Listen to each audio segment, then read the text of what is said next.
In the cold and beautiful streets of Russia lived a 20-year-old girl named Anya, a sweet, innocent soul who worked in a small bakery. Her life seemed perfect. She had a boyfriend, Zhenya, a charming fitness coach loved by everyone for his athletic body and perfect looks. When they first met, Anya was slim, a zero-size beauty, as Zhenya liked to call her. But as months passed, things changed. Surrounded by cakes, cookies, and cream every day, her body slowly changed too. Her hunger became a bottomless well, and the mirror started showing a version of herself she didn't recognize. One evening, they were invited to a close friend's wedding. Anya pulled out her old dresses, but none fit. Some even tore at the seams. She laughed nervously at first. Who cares, she thought, but deep down she knew everyone would notice. When Zhenya saw her in the mirror that night, his smile faded. He looked at her differently, almost embarrassed. "Maybe you should stay home," he said softly, pretending it was for her comfort. "There'll be too many people, fitness folks. You'll get bored." Anya understood. Her heart sank. She smiled anyway and said, "It's fine. I'll stay home. Maybe order a pizza." Zhenya nodded, relieved. "I'll be back soon," he said. But when she tried to kiss him goodbye, he turned away. "Don't, my shirt's clean." That one sentence shattered her heart. After he left, she weighed herself. 76 kilograms. She stared at the number, whispered, "I'm still beautiful. I'm still me," and forced a smile. But later that night, while scrolling Facebook, she saw photos from the wedding, Zhenya surrounded by slim, glowing girls. Then a video, a girl named Christina kissing him on the cheek. Anya froze. Her heart cracked like glass. She decided to go there. Right then, her best friend Nadia picked her up in her car. When Nadia saw her, she was shocked. "Oh my God, Anya, you've changed." Anya tried to joke, "If I look that bad, just say it." Nadia smiled awkwardly. "Well, that tree looks prettier than you right now." They both laughed through the pain. Nadia held her face and whispered, "You don't need to be ashamed. You're still beautiful." When they reached the wedding, Zhenya was dancing with Christina. Laughing. Carefree. Anya walked straight toward them. Everyone stopped watching. Zhenya froze. Christina frowned and walked away. Later, sitting at a table, Anya asked softly, "Who was that girl?" Zhenya avoided her eyes. "Just a friend." She pressed harder, and suddenly he snapped. "Anya, stop. We need to break up. You've changed. You eat too much. You're not the same girl anymore." Tears welled up in her eyes. "You can't say that," she whispered. "I can. You've let yourself go. I'm sorry, but I can't do this anymore." The final blow came when a guest asked, "Anya, are you pregnant?" The room fell silent. Zhenya stood up, embarrassed, and walked away.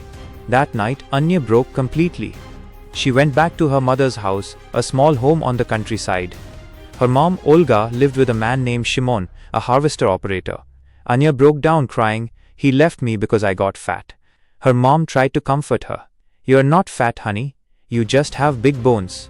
But those words hurt even more. The next few days were silent. Nights sleepless. Her mind replayed everything. Then one morning she decided to fight back. Her best friend Nadia gave her a strange idea. "There are 20 gyms in this city. Each gives a 1-week free trial.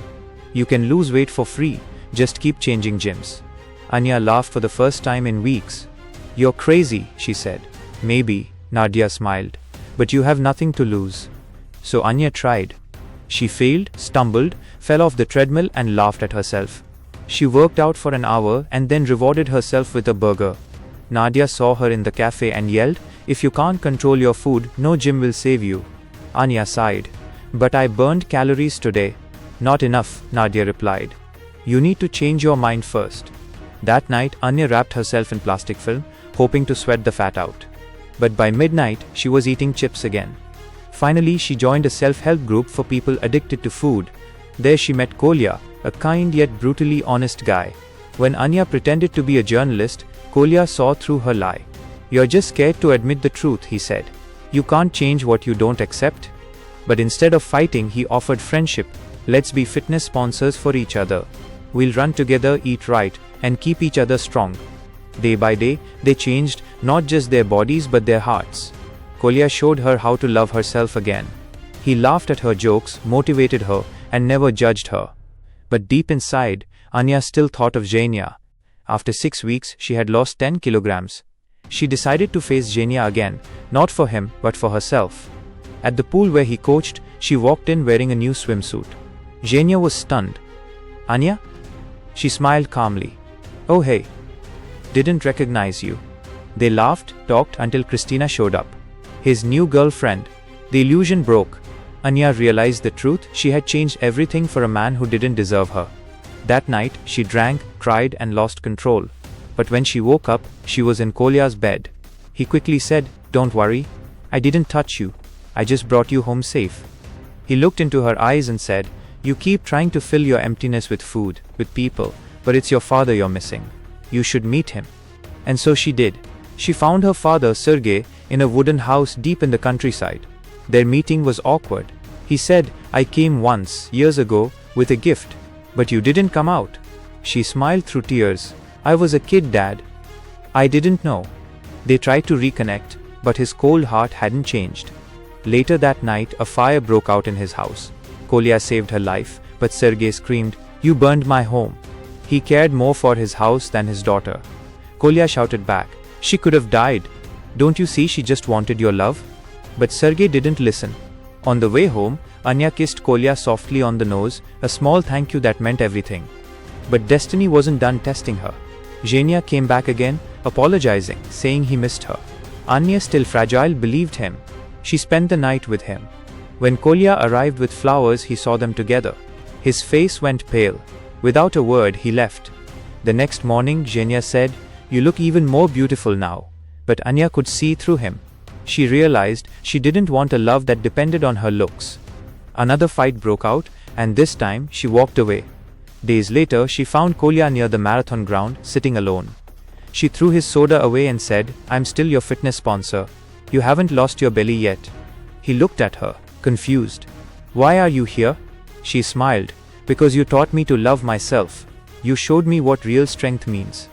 They ran together side by side across the finish line, laughing, crying, free. When Kolya kissed her at the end, Anya finally understood. True love isn't about a perfect body. It's about the heart that stays when everything else changes. In the end, Anya wasn't just a slim girl, she was a strong woman. She rebuilt her life, helped others, and learned that self-love is the most powerful transformation of all. And for the first time, her heart whispered, "I am enough." If this story gave you chills, imagine what secrets still hide behind closed doors. Don't forget to like, share, and subscribe, because every house, every face, and every history has a hidden story. Stay tuned for more real mysteries from the dark side of history.